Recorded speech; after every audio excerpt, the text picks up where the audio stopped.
यारावा के साथ सच नहीं हरवा छोड़नी गे हो जाई अखिया से दूर।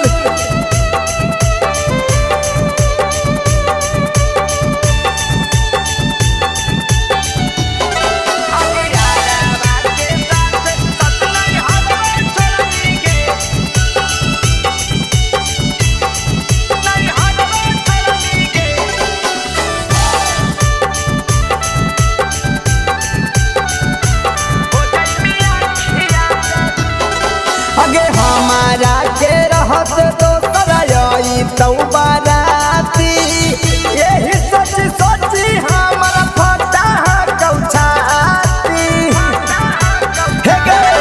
अगे हमारा के रहत आई तो दोसर बाराती यही सोच सोची हमारा फटा कौछात। अगे राइटर विकास राहुल रावणी के देई देना गे खैला जहारा महूर।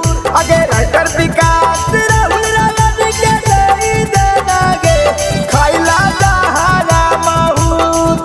अगे यारावा के साथ सच नहीं हरवा छोड़नी गे हो जाई अखिया से दूर। अगे यारावा के साथ सच नहीं हरवा छोड़नी गे हो जाई अखिया से दूर।